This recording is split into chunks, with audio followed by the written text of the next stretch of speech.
Hi everyone, you here and welcome again to the online platform where we discuss our guest point of view on timely and relevant topics. This is What's Your POV? What's your POV? What's your POV? Bring your whole world through. We've got room for you. Hi everyone, welcome back to What's Your POV? So today kasama natin kilalang fashion designer and the founder of Calibo Couture. Walang iba kundi si Sir Bench De La Rosa. Hi Sir, kamusta? Hello, thank you so much for having me today. By the way, trivia lang. We're shooting this, anong oras na? Parang 10, mga 8, 9 p.m. 8 p.m., yes. 15. Sobrang busy ng schedule at 8:15. Pero kaya naman nating isingit, syempre. yes. Kayo na yan no? Yes, ganun kami ka-love ni Sir Bench. Before anything else, para naman dun sa hindi pa nakakakilala kung sino si Sir Bench, can you tell us more about yourself? Okay, para sa lahat, my name is Bench De La Rosa, the founder and creative director of Calibo Couture. And I've been here in the UAE for the past 22 years. Tagal na. Huwag niyong tanungin ko anong year, ha? Para di malaman ang edad ko. Basta 22 years na ako dito.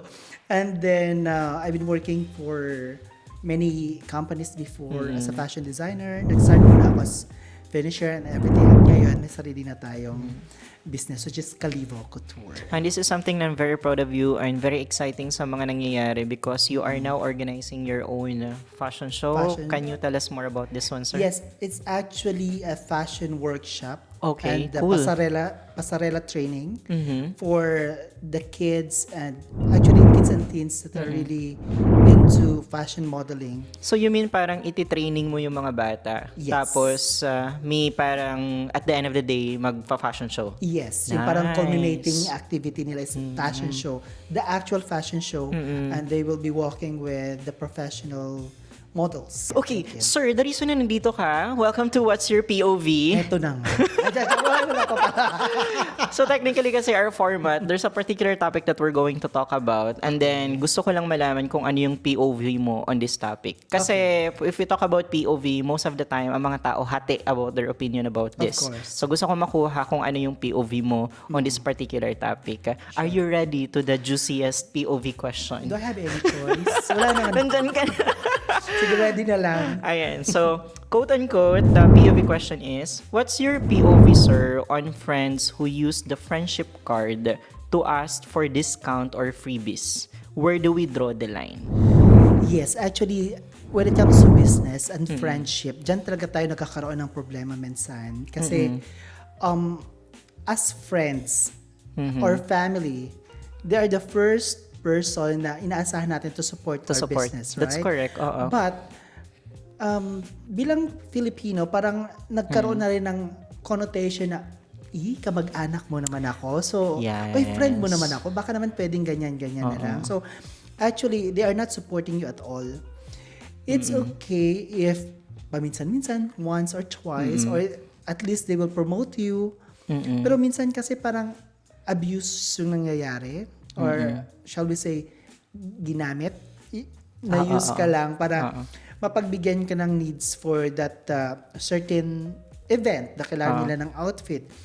But for me, ako kasi alam ko kasi I'm running a business. Yeah. So sa mga friends ko may mga business, kahit papano minsan mag-abot ka.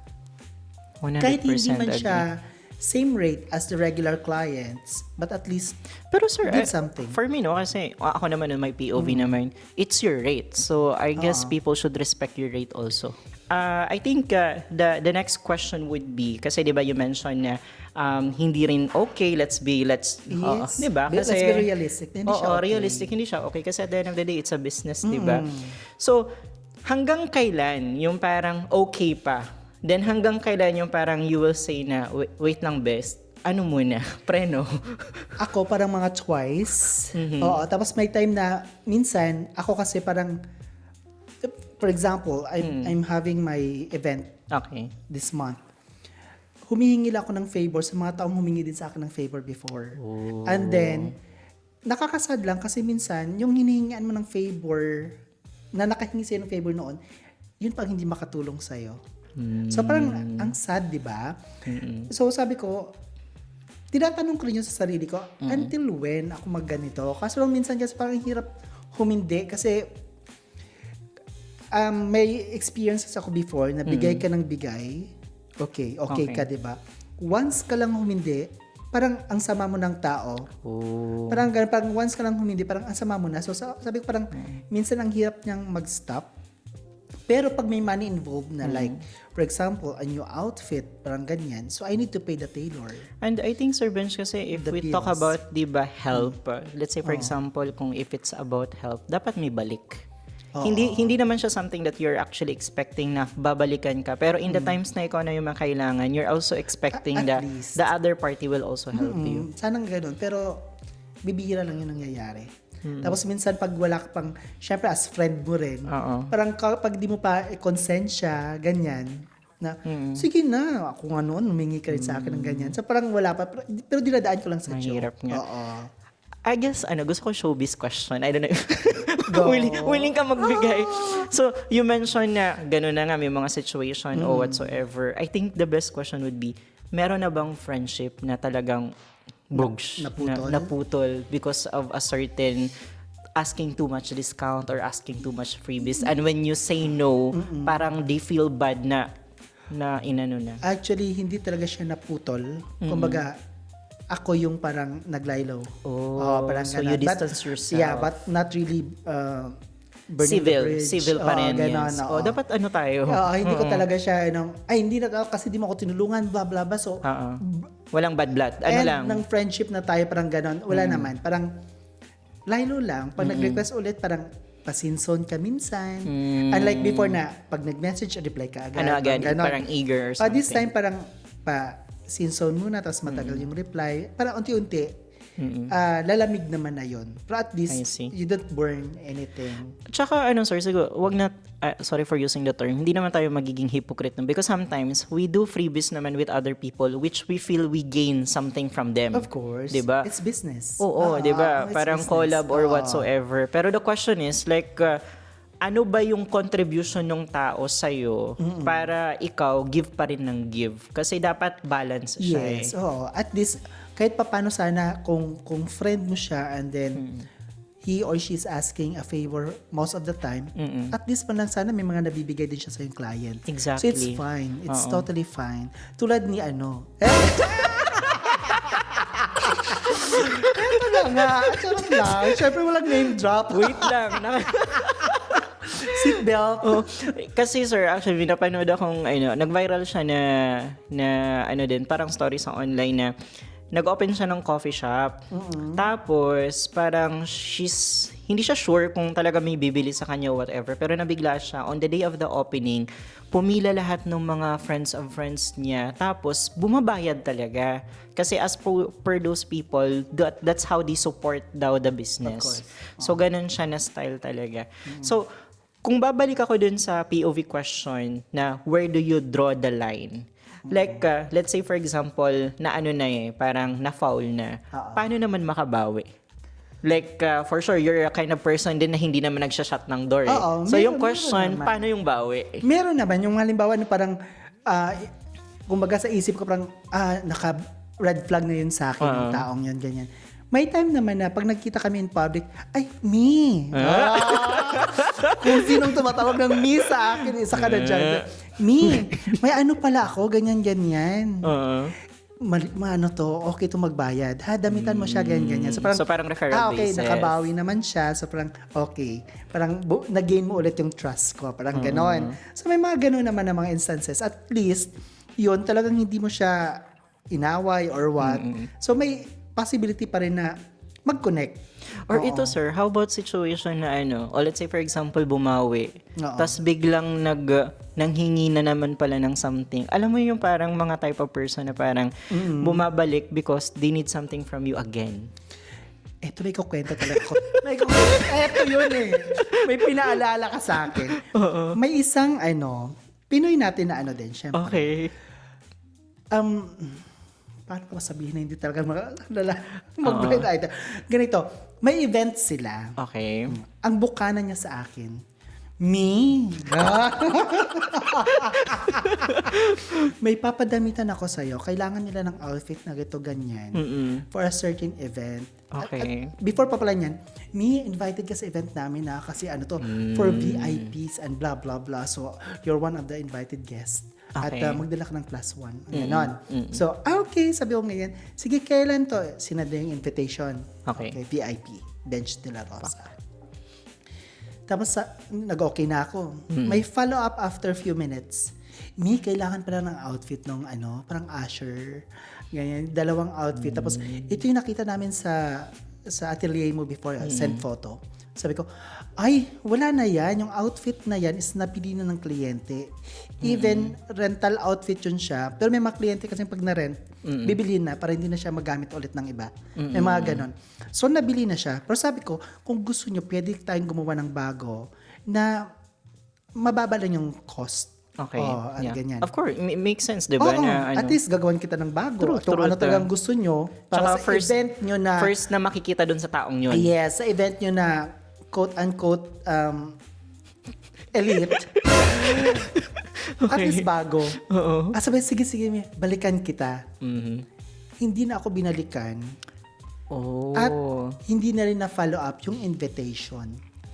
So parang Oh. parang hindi ka na invited kasi hindi ka nagbigay ng favor. So technically, it's not really asking you to be part of the event at yes, parang all. hindi ka naman talaga importante na umattend ng event nila. So parang Iimbitahin ka lang basta't meron kang ambag.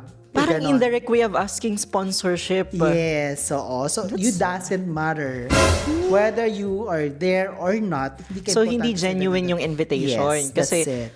in my POV naman let's say for example, I invited you already, tapos let's say for example, meron akong a little bit of intention of getting something from you. Oo. Sabihin na lang natin ng ganun.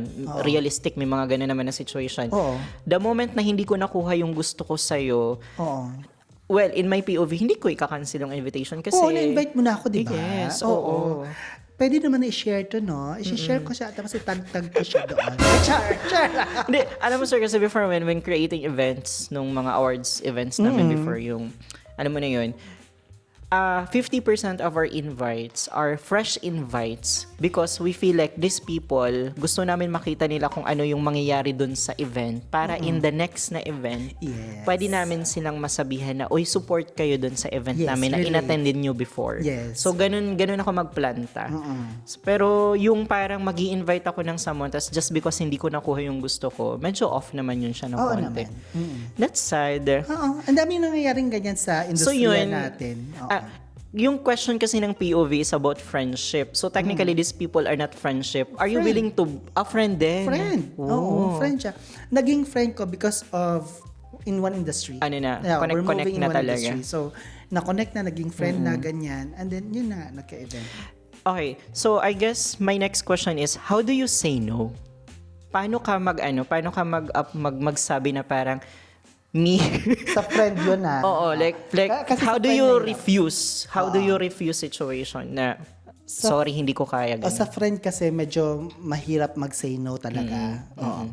Pero kung mga within the industry lang, mabilis. Oo. Okay. Sa friend, ang ginagawa ko naman minsan, pag outfit ganyan, ay dear, ganito kasi, para kailan ba to? Ganyan. Sabi, medyo mahigpit ngayon si business partner eh. Ginagawan ko na lang ng paraan. So alam na Alam nila. na. Alam na nila. Pack up na tayo. Na ayaw pala talaga. Ginagawa ko ng rason yung business partner. Which is sometimes naman, Totoo nagtatanong yung naman. business partner. Halfway through naman Oo, din kasi yun. magtatanong ang business Na partner. bakit mo pinapagamit ang Of mga outfit course, tapos oo. hindi pala ano.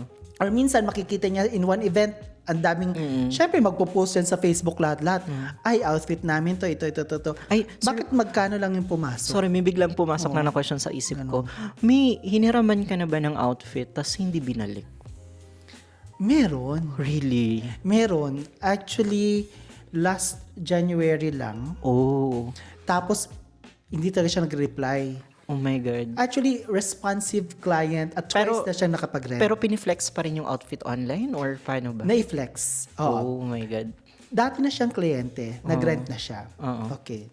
Nag-rent siya ulit. So parang, it's okay. At ang masama kasi doon, cute kasi siya. Uy. Lalaki. So lalaki. Dahil doon. No, di ba? So nag-rent siya. hindi agad niya na ibalik. So, Okay. ako naman, medyo okay lang. Feb pala yon first week. And then, di ba March merong tatat, oo. So, parang wala, ang dami nawala ng trabaho. Yeah. Unresponsive, hindi ko matawagan. Sabi ko, baka natanggal sa May work something na or nangyari, umuwi or whatsoever. So, Pero parang, amazing ka kasi ganun pa rin yung mindset yes. mo, ha? Kasi sa tao na very responsive, Yeah, lagi. tas biglang- Tapos biglang walang at wala akong ibang kakilala. Oo. Nagtanong ako sa mga friends na lagi nagre-refer sa akin ng mga kliyente. Ikaw nag-refer nito sa akin dati. Oo. Then, wala talagang kung Walang lead communication. kung kanino. kung paano. Ngayon, hinanap ko ang pangalan niya sa Instagram, lumabas. And then, nakita ko rin kung anong company siya nag-work. Mhm. So, company ang tinawagan ko. Diba? NBI pala to, sir. Kasi, yes. Kasi importante yung suit na yun kasi nakailang panalo siya. Ah, nice. Oo. May sentimental value. May sentimental value. So, tinawagan ko ang company. Sabi ng company, oh, I'm so sorry. Wala na dito si Uy. Wala siya dito. Hindi na siya nag-work dito. Okay. He's been terminated last February then, right after the On that event. side. So, sabi ko, ito yung outfit ko, ganyan. Sabi ko, sana discreet na lang tong pagtanong ko. Pero ito yung outfit na creation Na binaro ko. before. So, wala talaga. So, natanggal na daw and they don't have any communications at all. Mhm. So, hinayaan ko na. Nawala So, technically, na to. hindi mo talaga nakuha? Nakuha naman siya. Oh. May isang hindi nakuha. Pero itong kinukwento ko, nakuha ko. Okay. Dahil pumunta ako sa building ng friend ko na may ihatid sa akin. Sabi ko sa ground floor na lang ako mag-antay. Alright. Habang sa ground floor ako, siguro mga nasa 5 minutes ako nag-aantay. Bumukas yung elevator. Pagbukas, nakita ko ang nag-rent na Cutie Pie. Small world. B, dito ka pala. Sabi, Oo. ay, Sir Besh, sabi niya, nawalan ako ng trabaho. Ganyan. Sabi, ba't di ka nagre-reply? Sabi ko, dito ka lang din naman pala. Which is malapit lang sa building ko. Ah, okay. Sabi ko, asan na yung suit? Sabi, I think sir, kukunin ko. Yun, inakyat niya. tas- Tapos naibalik. Pero that's sad kasi parang kung hindi mo nakita, walang intention na ibalik. Oo, kasi- ano kaya yun? 3 buildings away lang sa building ko. Oh. O, diba? Truth. Pwede naman siya mag-reply na, sir, pwede bang Kung may intention to give. ganon. Anyways, buhay niya yan. Di ko talaga may tinang So, yung mga ganong type of situation, where do you draw the line? No na. Sa No next na yun. time. Siyempre, No na. blacklist Red na flag yun. na. So, may blacklisted, ano ka Blacklisted. talaga? Marami ng mga blacklisted naman na. Like, ano yung mga criteria mo for blacklisted? Yan, yung hindi nagbubalik ng damit. Ano pa? Meron din na nag-migrate na sila sa Canada, nag-rent ng para sa JS prom ng anak niya. Okay. And then nag-migrate. Hindi ko siya mahagilap kasi yun lang ang number na hawak ko. Ayoko naman tumawag sa school. Truth. Kasi parang, anong pakialam namin Connect, sa'yo? Sabi ng actually. school, di ba? Ngayon, naghanap ako kung sino ang mga kasama niya na kumuha ng outfit na classmate. Oo. So yun pala, iniwan niya sa classmate yung outfit which without informing me na iniwan ng nanay. Yung nanay din ang may mali. Ang taas ng ang taas ng risk pala nung sa industry mo, sir, no? Tapos ako pa minsan, pag medyo okay namang usapan natin, hindi na ako nagpapadeposit, mga ganon. How do you deal naman, sir, about items return na hindi na siya same nung quality nung pinabahiram? I'm talking about Gunit, or mga ganon or whatever. Actually, ang daming mga ganong instances, which is, kailangan mong hanapan ng paraan na i-repair. For example, nung nakarang nabutas kasi Okay. natusok siya ng headdress ng another na candidate. Nabutas. Hindi naman kasalanan ng nag-rent sa akin. So parang tapal-tapalan mo So, na parang ng mga case to bid case works. pa rin at the end of Yes, the day. oo. Ang galing. Kung alam mo naman na medyo hindi naman sinadya. So kasi kung ang kliyente ko ang ba't mabutas dito? Nadapa ba siya or what? Diba? So natusok siya ng headdress. So, sir, if you're going to summarize yung POV mo on this perspective about friendship, asking too much discount, whatsoever, so what would be the best summary for you? Like, yung magiging huling hatol mo with this situation? Itong masasabi ko. Hindi. Sa mga friends natin and relatives na alam nyo may negosyo yung friend nyo, huwag nyo baratin. Kasi we business owners are really expecting a lot from you guys. That's true. to promote us, support our business. Kasi pag sa iba kayo bumili, ganun lang din, magbabayad lang din naman kayo doon. Exactly. Oo. Sa amin, pwede kami magbigay ng discount, but not thank you. I mean, not free. Siyempre, we're paying bills. We're paying our staff. Bumibili kami ng tela. Nakakapagod. Summer ngayon, ang hirap mag-marketing. True, So, true. dapat intindihin nyo lahat yon. Tapos, alam naman dito sa UAE ang business, lahat kailangang bayaran yan. So, be mindful at kailangan yung isipin na kailangan din namin mag-grow. So, paano kami mag-grow kung kayo pa lang? Oo, Sa inyo ini-stop pa niya lang, niya. lugi na kami. Truth. Diba? On my POV point naman, sir, like for example, on a customer side, no, dun sa, sa friendship card na basis natin, you have to think of this, no. Kung magbabayad ka kay designer A, it's the same price, let's say for example, kung babayaran mo si friendship, like si Sir Bench. Ngayon, you have to think of, kung magpapagawa ka dun kay designer A, hindi ka pa sure with the quality. But because friendship nga kayo, for sure, gagalingan ni Sir Bench na naman. maganda yung result. So, parang you capitalize on that instead of thinking of what the discount I can get from Sir Bench. Yes. oo. Di ba? May naisip tuloy ako dyan. Go lang, Ang dami. Go lang, go lang. May ganito, meron tayong friend, which is kilala siya, friend siya ng lahat. Friendship na lahat. Tuwing nagpapagawa siya sa akin, kasi friend niya, paano ko, hindi ko na masabi. Me na lang nila Mi na gamitin lang, Mi. natin. Oh, Okay. sige, si Mi pa rin. Event na sa ano ha, gawin ng outfit kasi ganyan-ganyan. Sabi ko, sige. Ito magpapadala ako, Pak. Padala lang siya ng pera without asking me magkano or whatsoever. Yung pinapadala niya is kulang na kulang pa yun sa cost pa lang. Eh dahil nga friend mo, lagi naman nagpapagawa, sige Nag-go ka. gagawan mo. Oo. Okay. Tapos nalaman-laman mo, nagpagawa sa isang designer, which is friend ko rin, syempre, yung mga designers. One circle. Ang dami nating friend. Oo. Nagpagawa siya doon, which is siguro sa amount na binabayad niya sa akin, parang times 5 doon. Oh. At alam ko Tapos naman, nagbayad. nagbayad doon, syempre. Okay. At syempre, hindi ko man masasabi na magkalayo ang quality namin kasi kaibigan ko yun, alam ko na yung quality ng work For sure. Ang ginawa niya is kaya ko rin gawin. Okay. So, parang may mga ganun minsan, yung parang It doesn't nawawalan make ka ng sense gana. na parang willing ka naman pala magbayad. Oo, Bakit kilala hindi mo mo yan na- si ano? Charot. Yun, oo. Sa mga ganun. Ito last na lang. nakakasad. Last na lang. Was supposed to end actually na. Pero parang mas na-curious ako. Naka-experience ka ba ng customer na feeling entitled? Like, let's say for example, I am this, if-flex kita, I'm an influencer, chuba-chuba, blah, blah, Yes. blah. Tapos, Oo. malaman-laman mo, hindi naman pala umaabot ng 100 yung likes Yes, sa... oo, exactly ganun talaga. Magbe-birthday siya. Influencer bago. Bago siya influencer. Okay. Nag-message, "Hi Sir Ben, I really like your creations and then I've been following you for years and blah blah Eme. blah ganon. Eme. May event ako sir, gala. May gala daw ganyan. Sabi kailangan ko ng outfit. Sabi, sige, anong klaseng outfit? Sabi mga ganito. Nag-send siya sa akin ng screenshots ng mga creations ko. Ito yung mga gusto ko. Sabi ko, sige. Sabi ko, gawan kita. Pero sabi ko, wag na nating i-copy yan talaga ng 100%. Yeah. Gawa For tayo sure. ng bago na magre-reflect sa personality mo at kung anong event Oy, that's meron nice ka. ha. Talaga you Oo. care about those factors. Yes. Sabi ko, kung anong event mo. Sabi, ano bang event mo? Birthday pala niya. Tapos magpapagila. Paano naging gala? Emer. Oo. Theme yung gala. Gala yung theme. Yung parang ganon. Lusot. Oo. So sabi niya, tsaka, magkano yun, sir? Sabi, ito yung price niyan. Sabi niya, sir, ganito, discountan mo naman ako. Sabi niya, tapos, i-collab na lang kita, i-promote kita. Talaga? Sabi ko, influencer ka ba? Sabi ko, oo, sabi niya, influencer ako, ganun. Tapos, habang nag-uusap kami, nag-i-scroll na ako sa phone ko. Sinesearch ko You're siya. checking profile. Yeah, for sure. Ang followers niya is 2,000. Oh. Hindi ako influencer.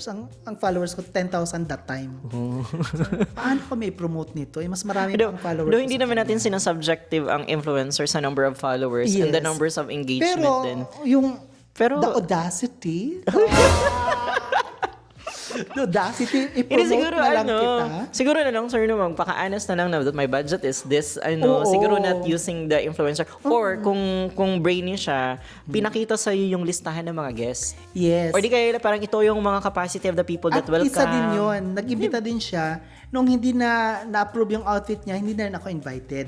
Oh, Ayun. that's sad. Kaya nangyayari talaga That's siya. sad. Di ba ang saya? Well, let's be realistic. Ako nga nung sinuot ko yung Kalibo during one of my event, talagang takaw tingin. It's one of the most like nung in-upload ko. So, makikita mo yung value dun pa lang sa creation. At matatawa ka nga kasi ang mga celebrities na nagsusot ng outfit ko talagang Hoy, pinopost, yes. iniflex, Oo. di ba?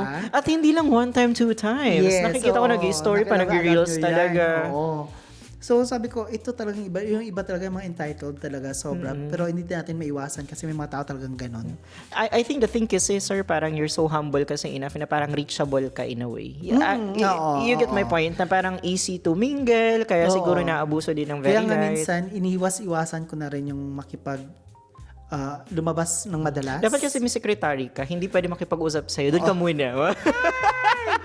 Oo, tsaka sabi ko, pag masyado kang visible sa that's true. industry, parang ganon. Dapat yung talagang mahirap ka ma-reach, ganon. I mean, maintain that, sir, because that's made you who you are. But have your, ano lang siguro, parang a little bit of Limitations. filters and ano mo yun, kasi Yes, para yes, oo. hindi ka rin naman maabuso. Oo. Ayun, maraming salamat. Thank you for At sharing ito that. na nga. Ay, charot. meron pa. Tapos na pala. Ang galing, ang galing. So at least na-gets ko yung POV mo on this particular topic. Again, sir, maraming salamat. Thank you so much. Thank you so Oo, I much. believe this is not our last conversation. Of course. Meron pa tayong mga upcoming na mga season kasi Yeah. alam, napipredict ko na sa sabog I'm to. just around the corner. Alright, maraming salamat. Thank you, sir. Again po, thank you for watching. This is What's Your POV. And once again, thank you so much for watching this video. Don't forget to follow us on our social media accounts and watch the full episode on our YouTube channel. See you again in the next episode of What's Your POV.